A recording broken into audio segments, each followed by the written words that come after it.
casada por contrato com um milionário paralítico, mas seu toque despertou mais do que o coração dele. Ela acreditava que seria só um acordo, até sentir o impossível acontecer. A sala no 30º andar da Avenida Faria Lima era um santuário de minimalismo e poder. Vidro, aço escovado e um silêncio que o ar-condicionado central apenas tornava mais denso. Helena Rossi sentia-se pequena na cadeira de couro italiano, as mãos suadas apertando a alça de sua bolsa gasta. Do outro lado da mesa de mogno, o Dr. Almeida, advogado da família Montenegro, a encarava por cima dos óculos de aros finos, seus olhos impassíveis como os de um juiz. Fora da janela panorâmica, São Paulo se estendia, uma selva de concreto cinza, sob um céu igualmente pálido, a garoa fina começando a borrar os contornos dos arranha-céus. Era um mundo distante, um universo de riqueza e influência, que Helena só conhecia pelos jornais. Senhorita Rossi, começou o doutor. Almeida, sua voz tão polida e fria quanto o mármore do chão. Agradeço sua presença. Serei direto, pois o tempo de meu cliente é, como o meu, extremamente valioso.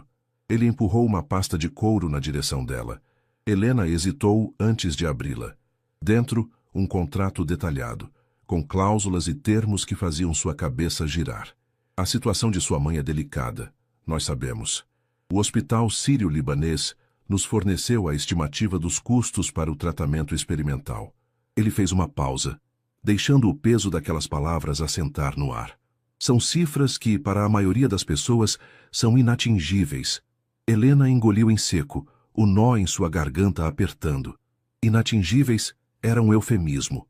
Era o preço de um planeta inteiro. Ela tinha trancado a faculdade de fisioterapia, estava trabalhando em 2 empregos e mal conseguia pagar o aluguel do pequeno apartamento que dividia com a mãe doente. O que vocês querem de mim? Ela sussurrou, a voz trêmula. Meu cliente, o Sr. Arthur Montenegro, precisa de uma esposa, disse o advogado sem rodeios. Um casamento de fachada com duração de 1 ano. Você viverá na residência dele, atuará como sua esposa em eventos sociais esporádicos e manterá uma discrição absoluta sobre a natureza do nosso acordo. Em troca, a Montenegro Corp arcará com a totalidade do tratamento de sua mãe, incluindo todos os custos hospitalares, medicação e cuidados posteriores. Além disso, ao final do contrato de 1 ano, você receberá uma compensação financeira que garantirá seu futuro e o dela. Helena piscou, incrédula. Casamento? Com um Montenegro? O nome era lendário. Arthur Montenegro, o gênio dos negócios que, 1 ano atrás, havia desaparecido das manchetes após um acidente terrível que o deixou. Ela estremeceu. Por que eu?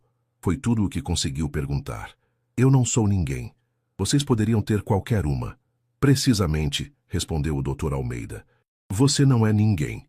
Você é uma jovem com uma reputação impecável, sem ligações com o nosso círculo social, o que evita complicações e especulações.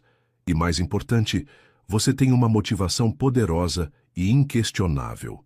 Isso garante sua lealdade e seu silêncio.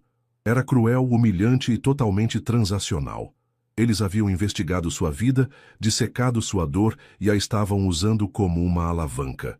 Uma onda de raiva misturada com desespero subiu por seu peito. Mas então, o rosto pálido e sofrido de sua mãe surgiu em sua mente. O som da respiração dela, fraca e difícil durante a noite. O medo em seus olhos. Helena olhou para a caneta ao lado do contrato. Era um objeto simples, mas parecia pesar 1 tonelada. Assinar aquele papel significava vender 1 ano de sua vida, sua dignidade, em troca da única coisa que importava no mundo. Com a mão tremendo, ela puxou o contrato para perto. Cada cláusula parecia um elo de uma corrente. Cláusula de confidencialidade, cláusula de comportamento, cláusula de rescisão. Era uma prisão de papel. Eu aceito, disse ela, a voz saindo mais firme do que se sentia. O som da própria decisão ecoou na sala silenciosa, selando seu destino. A cobertura dos Montenegro no bairro do Morumbi era menos um lar e mais uma fortaleza de vidro e silêncio. O elevador privativo abriu diretamente em um hall de entrada vasto, com um pé direito duplo e uma parede inteira de vidro que oferecia uma vista espetacular e impessoal da cidade. O ar era frio, com um cheiro fraco de antisséptico, sob o luxo discreto dos móveis de design. Não havia fotos de família nem objetos pessoais, apenas arte moderna e superfícies impecavelmente limpas. Helena foi recebida por uma governanta de uniforme sóbrio, uma senhora chamada Lúcia, cujos olhos continham uma mistura de pena e profissionalismo. "O Sr. Arthur a aguarda na biblioteca", disse ela, guiando Helena por um corredor que parecia um corredor de museu. A biblioteca era igualmente impressionante e fria, estantes do chão ao teto, repletas de livros encadernados em couro, que pareciam nunca ter sido tocados. No centro da sala, perto da janela que dava para um jardim de inverno, estava ele. Arthur Montenegro estava em uma cadeira de rodas motorizada de última geração, tão tecnológica e impessoal quanto o resto do apartamento. Ele estava de costas para a porta, observando a chuva fina que batia no vidro. Mesmo sentado, era possível ver que ele já fora um homem alto e imponente. Seus ombros eram largos e seus cabelos escuros e espessos. Ele se virou lentamente ao ouvir os passos delas. O impacto de vê-lo foi maior do que Helena esperava. O rosto que ela vira em revistas de negócios estava lá, mas marcado por uma dureza fria. As linhas de sua mandíbula eram tensas, e seus olhos, de um azul profundo e tempestuoso, a avaliaram com um desdém cortante. Não havia um pingo de calor neles, apenas gelo. "Deixe-nos, Lúcia", ele ordenou, a voz grave e controlada, mas com uma aresta de impaciência.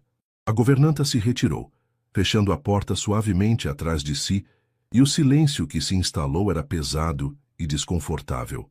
"Senhorita Rossi", disse Arthur, seu olhar varrendo-a de cima a baixo, fazendo-a sentir-se inadequada em seu vestido simples. "A noiva contratada. O Dr. Almeida me garantiu que você entendeu todos os termos." "Sim, senhor. Eu entendi", respondeu Helena, tentando manter a voz firme. Ele manobrou a cadeira de rodas para se aproximar, parando a uma distância calculada, nem muito perto, nem muito longe. Era uma barreira invisível. "Ótimo. Então vamos deixar algumas coisas claras desde o início. Este é um arranjo de negócios. Você tem um papel a cumprir. Sorria quando for necessário, segure minha mão em público se for instruída e, acima de tudo, não finja que se importa. Eu não preciso da sua pena e não tolero sentimentalismos." Cada palavra era uma farpa. Ele estava construindo um muro entre eles, tijolo por tijolo. "Eu estou aqui para cumprir minha parte do acordo, Sr. Montenegro", disse Helena, erguendo o queixo. A vulnerabilidade que sentira no escritório do advogado estava sendo substituída por uma armadura de determinação. "Não espero nada além do que foi combinado." Um brilho de algo que poderia ser surpresa, ou talvez apenas irritação, passou por seus olhos. "Bom, seu quarto é a segunda porta à esquerda no corredor superior. É uma suíte. Teremos quartos separados, obviamente. Lúcia lhe mostrará o resto do apartamento. Não toque em nada na minha ala que fica no final do corredor. Alguma pergunta?" "Não, senhor." "Então pode se retirar." Ele se virou de volta para a janela, dispensando-a como se fosse uma funcionária qualquer. A audiência havia terminado. Helena ficou parada por um momento, observando a figura rígida dele contra o vidro. Ela viu o reflexo dele na janela, e por um segundo a máscara de frieza vacilou. Havia uma dor ali, tão profunda e vasta quanto o oceano, escondida sob camadas de raiva e orgulho ferido. Ela não era uma esposa, era uma cuidadora, uma atriz, uma estranha. E aquele homem era seu paciente mais difícil, sua plateia mais crítica e seu marido. A solidão daquele lugar era esmagadora, e ela se perguntou se havia trocado a vida de sua mãe pela sanidade da sua. Os primeiros dias na cobertura foram uma lição de invisibilidade. Helena aprendeu a se mover pelo apartamento como uma sombra, mapeando os horários de Arthur para evitar encontros desnecessários. As manhãs eram preenchidas por um silêncio opressor, quebrado apenas pelo zumbido distante do trânsito de São Paulo. O café da manhã era uma tortura silenciosa. Sentavam-se em extremidades opostas de uma mesa de jantar de vidro para 10 pessoas, servidos por Lúcia, que se movia com uma eficiência discreta. Arthur nunca olhava para Helena. Seus olhos estavam fixos em um tablet, onde lia notícias do mercado financeiro, ou simplesmente na vista infinita da cidade, sua expressão indecifrável. Helena passava a maior parte do tempo em sua suíte, que era maior que seu antigo apartamento. Tinha uma pequena varanda, de onde ela observava a cidade viver uma vida da qual ela não fazia mais parte. Ela ligava para o hospital todos os dias, e as notícias eram um bálsamo e um lembrete constante do preço que estava pagando. Sua mãe havia iniciado o tratamento, e os médicos estavam otimistas. Cada relatório positivo era uma justificação para a sua presença naquela gaiola de ouro. Foi em uma tarde chuvosa de terça-feira que Helena viu pela primeira vez a rotina de fisioterapia de Arthur. Ela estava passando pelo corredor que levava à academia privativa do apartamento quando ouviu vozes. A porta estava entreaberta. Curiosa, ela espiou. Um fisioterapeuta, um homem de meia idade com uma expressão de tédio profissional, movia passivamente os membros de Arthur, que estava deitado em uma maca. "Vamos lá, Arthur, mais uma série", dizia o homem com um entusiasmo forçado. Arthur encarava o teto, o maxilar travado, o rosto uma máscara de resignação. Ele não participava, ele apenas suportava. Era um processo mecânico, desprovido de qualquer engajamento ou esperança. Helena, com seus anos de estudo, sentiu uma pontada de frustração. Aquilo não era terapia, era manutenção. O profissional estava apenas cumprindo um protocolo, sem tentar estabelecer uma conexão neuromuscular, sem desafiar os limites, sem engajar a mente de Arthur no processo. Ele estava tratando um corpo, não uma pessoa. Naquela noite, Helena não conseguiu dormir. As imagens da sessão de fisioterapia passavam em sua mente. Ela se levantou e foi até a mala onde guardara alguns de seus livros da faculdade. Folheou as páginas, relendo sobre lesões medulares, neuroplasticidade e as mais recentes técnicas de reabilitação. Uma ideia começou a se formar, uma semente de propósito em meio à sua existência vazia. Era arriscado, uma violação direta das regras não ditas daquele lugar. Mas vê-lo simplesmente desistindo, sendo tratado como um objeto quebrado, despertou algo dentro dela. Não pena, mas uma indignação profissional. No dia seguinte, ela esperou. Observou-o na biblioteca, frustrado ao tentar pegar um livro de uma prateleira um pouco mais alta, a raiva brilhando em seus olhos antes que ele se rendesse. Viu a solidão em sua postura enquanto observava a cidade à noite, uma taça de uísque intocada ao seu lado. Ela estava quebrando a promessa que fizera a si mesma, a promessa de não se importar, mas ela não podia mais ser uma espectadora passiva. Com o coração batendo forte contra as costelas, ela respirou fundo e caminhou em direção à biblioteca, onde ele estava, como sempre, encarando a chuva que voltava a cair. Arthur não se virou quando ela entrou. Ele a sentiu, da mesma forma que se sente uma mudança na pressão do ar antes de uma tempestade. Ele permaneceu de costas, a silhueta de seus ombros tensa contra o brilho dos prédios distantes. "O que você quer?" ele perguntou, a voz baixa e cortante, sem se dar ao trabalho de encará-la. Helena parou a uma distância respeitosa. "Eu vi sua sessão de fisioterapia ontem." O silêncio que se seguiu foi pesado, carregado de uma hostilidade palpável. Lentamente, ele virou a cadeira para encará-la. Seus olhos azuis eram como cacos de gelo. "Você estava me espionando?" "A porta estava aberta", ela respondeu, a voz calma, embora por dentro sentisse um tremor. "Senhor Montenegro, Arthur, o que ele está fazendo com você está errado."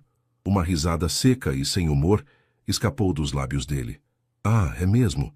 E a estudante que abandonou a faculdade agora é uma especialista em lesões medulares? Por favor, me poupe do seu heroísmo barato. Você foi paga para ser uma peça de decoração, não para ter opiniões sobre a minha saúde." A crueldade das palavras a atingiu, mas ela se manteve firme. Ela esperava por isso. Não é heroísmo, é ciência. Ele está tratando seus membros, não seu cérebro. A recuperação, qualquer fagulha dela, vem da reconexão, de forçar o cérebro a procurar novos caminhos. O que ele faz é passivo. Você é passivo. É por isso que não há progresso. A cor sumiu do rosto de Arthur. Cada palavra dela era um golpe direto na sua armadura de orgulho. Ele era tudo, menos passivo. Ele havia construído um império sendo agressivo, implacável, estando sempre no controle.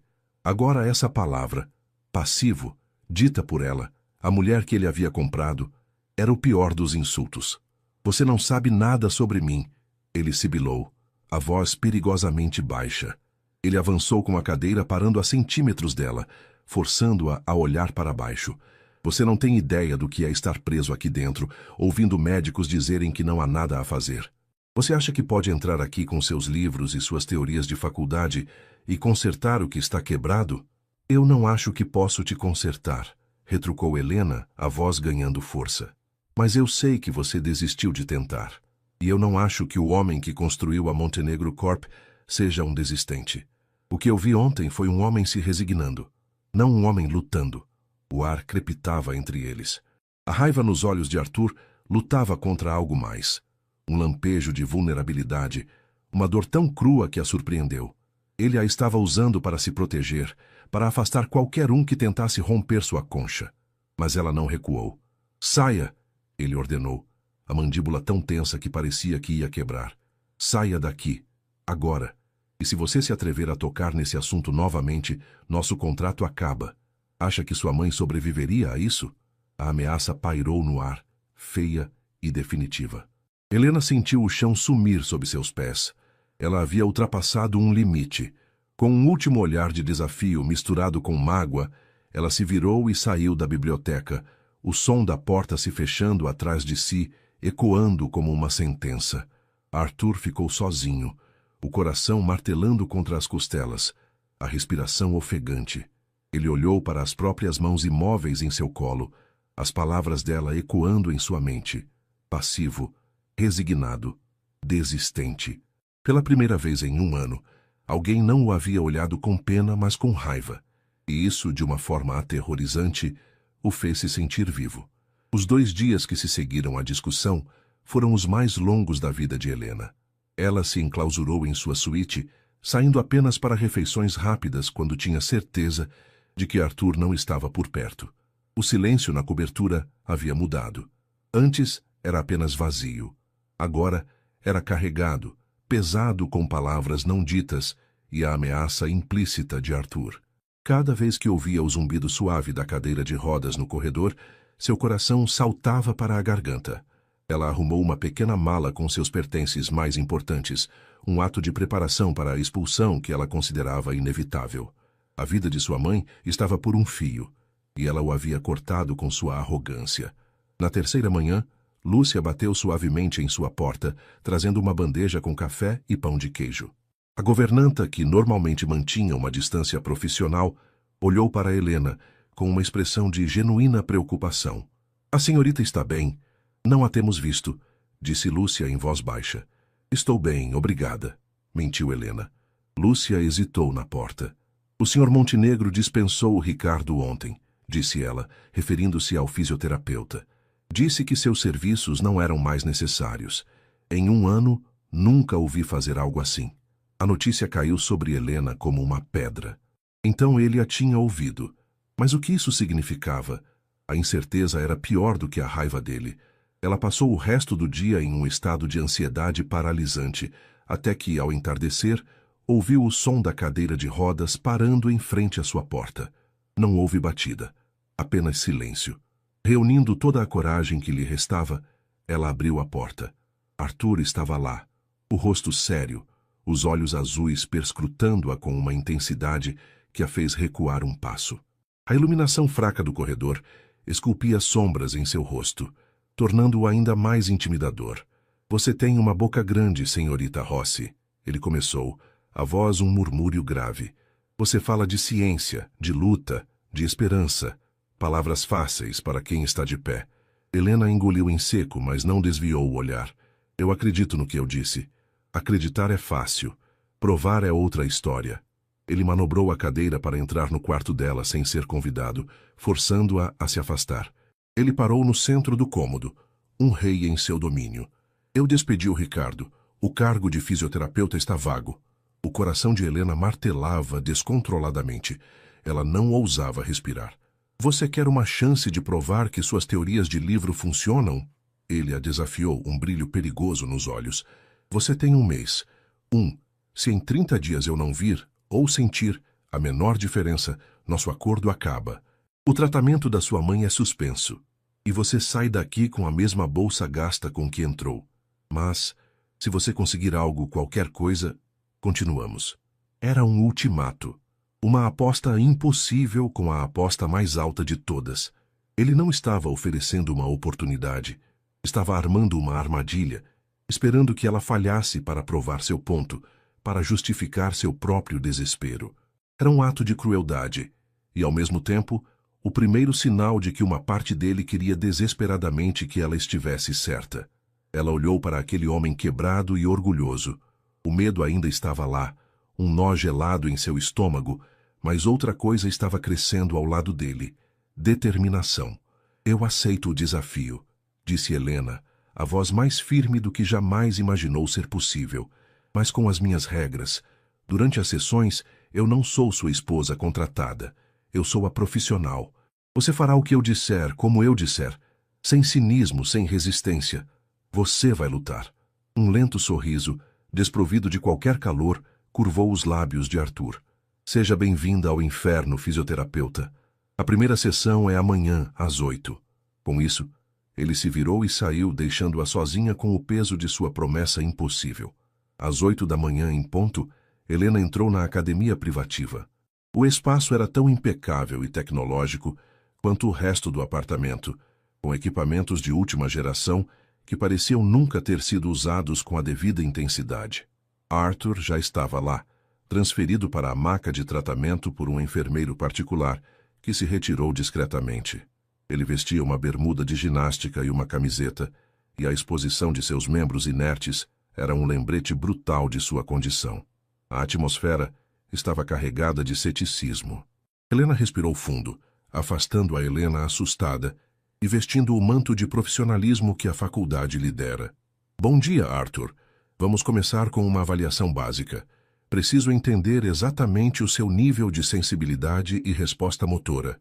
Ele apenas grunhiu em resposta, os braços cruzados sobre o peito, uma fortaleza de desafio. Ela o ignorou. Aproximou-se e, pela primeira vez, o tocou. Suas mãos eram firmes e seguras, enquanto ela começava a palpar os músculos de sua perna, verificando o tônus, a atrofia. Sua pele estava fria. Para Helena, era um toque clínico, diagnóstico. Mas para Arthur, foi um choque. Nos últimos 12 meses, ele só fora tocado por enfermeiros e fisioterapeutas, com a indiferença de quem manuseia um objeto. As mãos de Helena eram diferentes. Havia uma concentração nelas, uma intenção.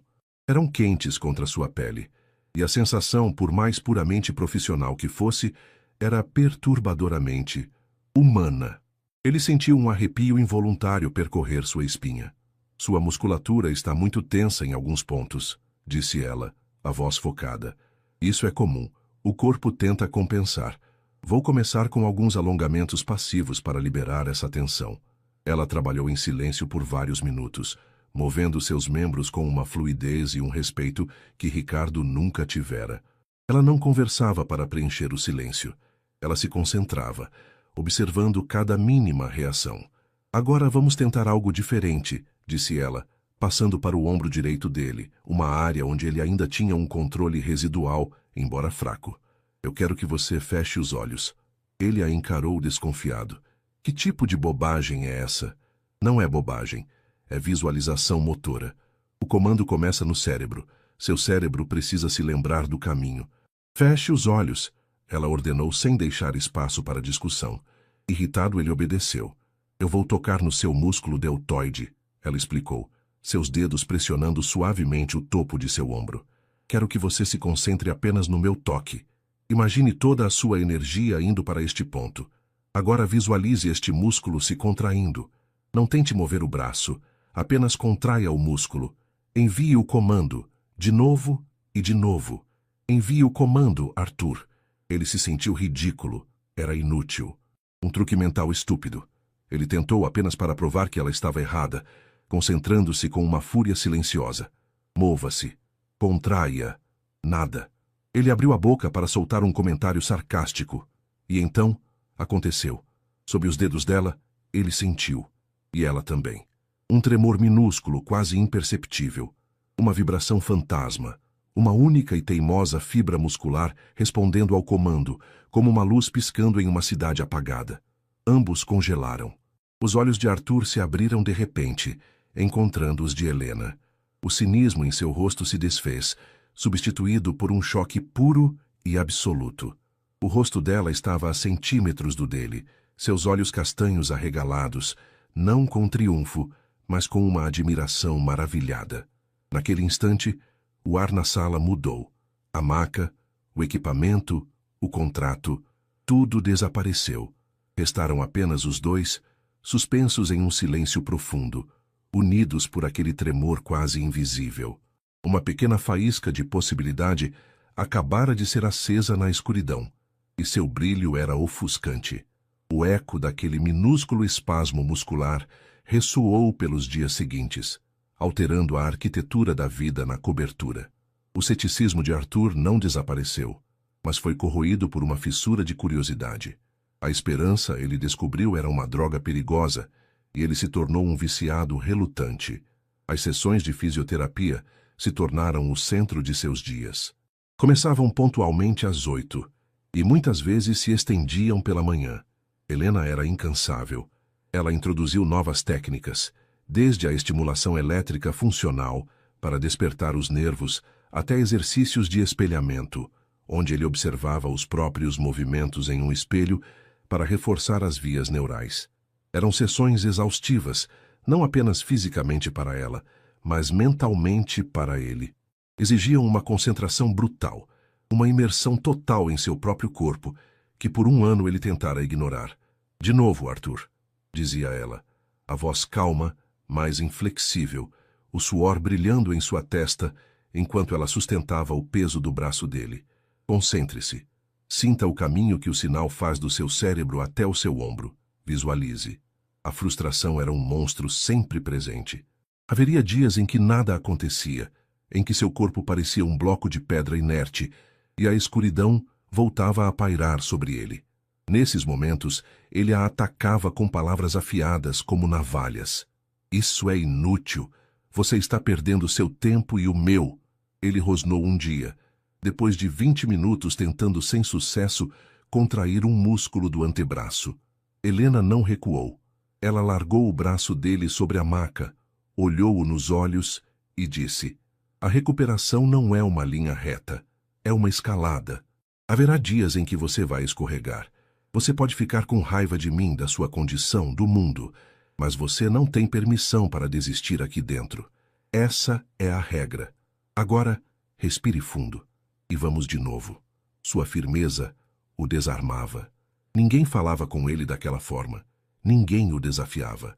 Lentamente, relutantemente, ele começou a respeitá-la. Ele passou a observar os detalhes. A maneira como ela amarrava o cabelo antes de começar, a pequena ruga de concentração entre suas sobrancelhas, a força surpreendente em seus braços. Ela não era apenas uma estudante.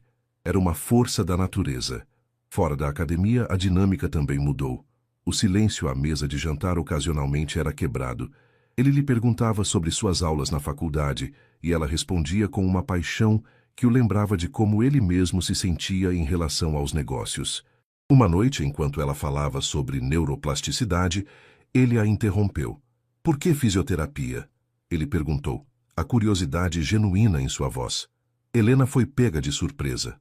Meu pai, ela disse, a voz subitamente suave. Ele sofreu um AVC quando eu era adolescente. Vê-lo lutar para reaprender a andar, a falar, ver a diferença que uma boa fisioterapeuta fez na vida dele. Eu soube ali o que eu queria fazer. Ele não disse nada, mas seu olhar suavizou. Pela primeira vez, ele a viu não como a noiva contratada, mas como Helena Rossi, uma mulher com uma história, com suas próprias feridas e suas próprias motivações, muito além do dinheiro para o tratamento de sua mãe. Ele estava vendo a pessoa, e isso era mais assustador do que qualquer desafio físico que ela lhe impunha. Uma tempestade de verão desabou sobre São Paulo em uma noite de quinta-feira. Raios rasgavam o céu escuro e o som dos trovões ecoava entre os arranha-céus.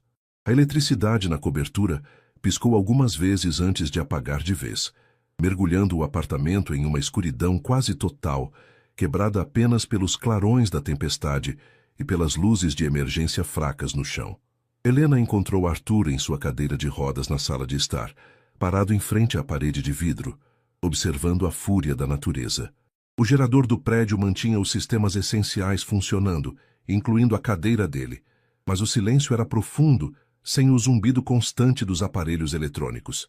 "Você está bem?" perguntou ela, aproximando-se.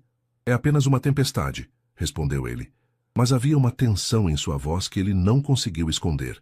Helena lembrou-se de ter lido no relatório do acidente que a batida ocorrera em uma noite como aquela, em uma estrada molhada pela chuva. O gatilho era óbvio. Ela não disse nada sobre isso. Em vez disso, puxou uma poltrona para perto, sentando-se não muito longe dele.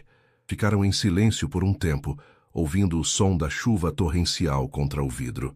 "Eu costumava amar tempestades", disse Arthur de repente, a voz baixa, quase um sussurro. "Eu e meu pai, nós tínhamos um veleiro em Ilhabela. Sair com o tempo virando era a maior adrenalina.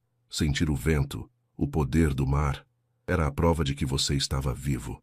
Ele fez uma pausa, o olhar perdido na escuridão lá fora. "É irônico.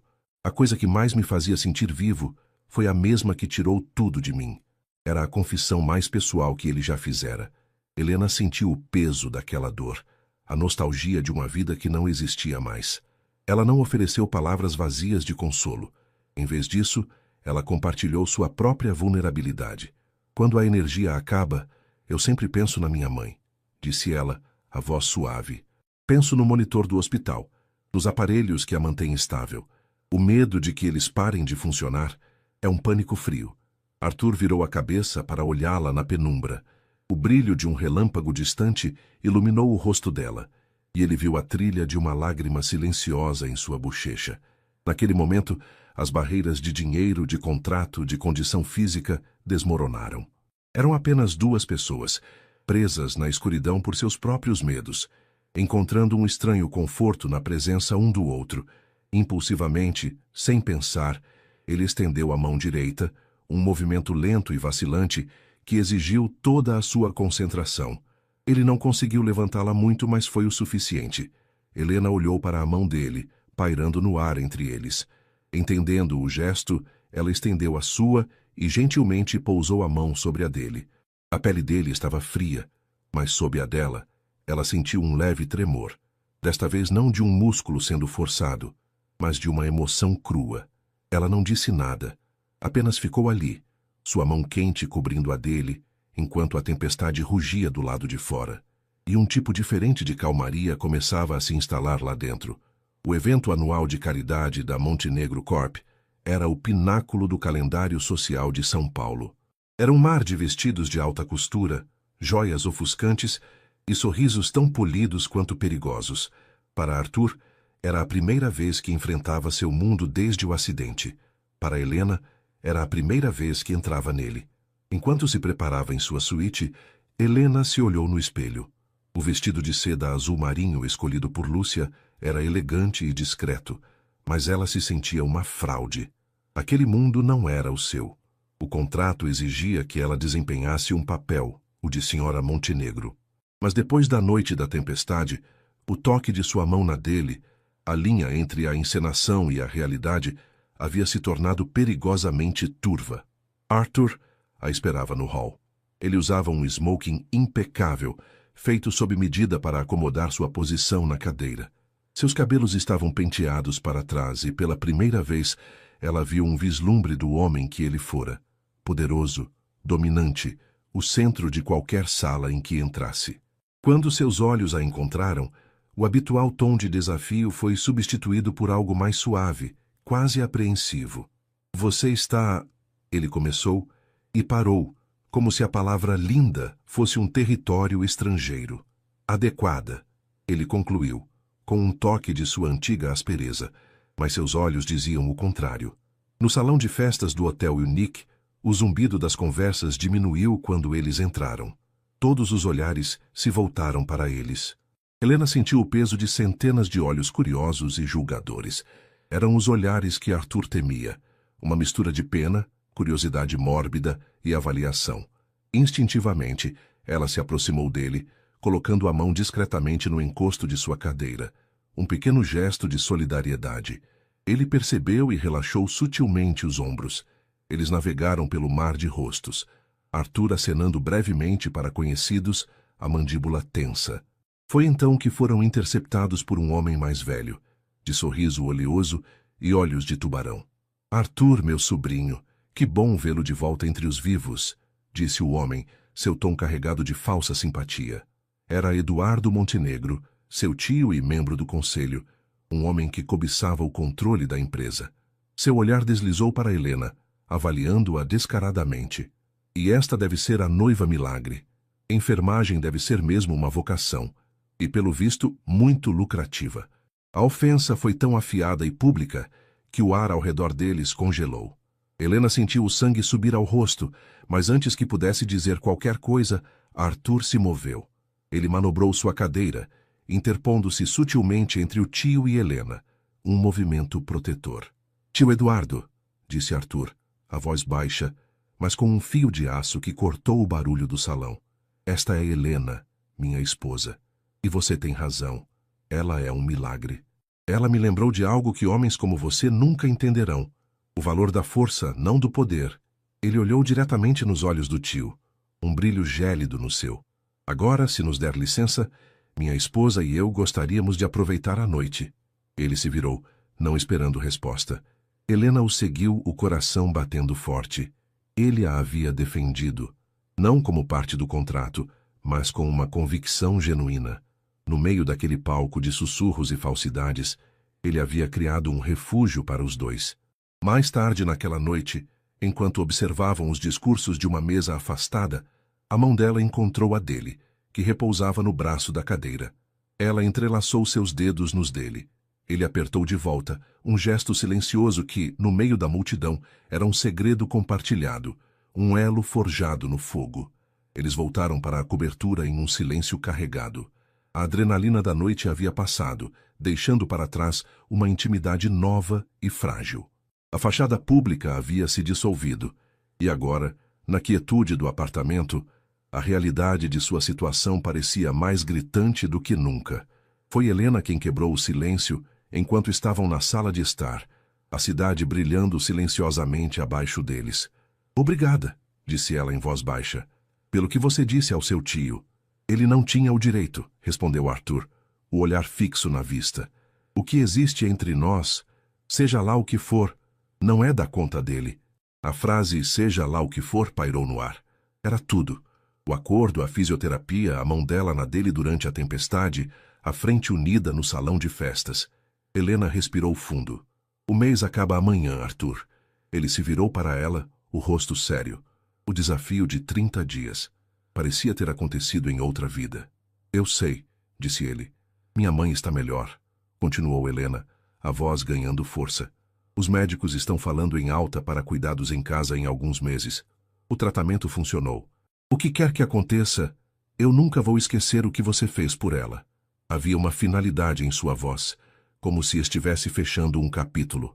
O medo, frio e irracional, agarrou Arthur. Ela estava se despedindo. Agora que sua parte do acordo estava essencialmente cumprida, ela iria embora? A ideia de voltar ao silêncio, àquela fortaleza de gelo, mas agora com a memória do calor dela, era insuportável. Eu preciso te mostrar uma coisa, disse ele abruptamente. Ele a guiou até seu escritório, um cômodo que ela nunca havia entrado. Ele parou em frente à sua mesa maciça e, com um movimento do queixo, indicou uma pasta de couro. A mesma pasta que o Dr. Almeida lhe mostrara no primeiro dia. O contrato de casamento. Pegue, ele ordenou. Com as mãos trêmulas, Helena pegou a pasta e a abriu sobre a mesa. Ali estavam as cláusulas, as assinaturas, a prova em papel de sua transação. Aquele contrato foi assinado por um homem amargo e quebrado, disse Arthur, a voz rouca de emoção. Um homem que acreditava que a única coisa que podia oferecer era dinheiro. Ele precisava de uma esposa para proteger seu império, mas o que ele não sabia era que precisava de alguém para salvar sua vida. Não o corpo, Helena, a vida. Ele se aproximou, sua cadeira parando ao lado dela. Você cumpriu cada cláusula, mas você também quebrou todas as regras. Você não fingiu, você se importou. Você lutou comigo e por mim. Você me tocou e despertou algo que eu pensei que estava morto para sempre. E não estou falando de um músculo no meu ombro. Lágrimas brotaram nos olhos de Helena enquanto ela o ouvia. Rasgue, disse ele. Ela o encarou, chocada. O quê?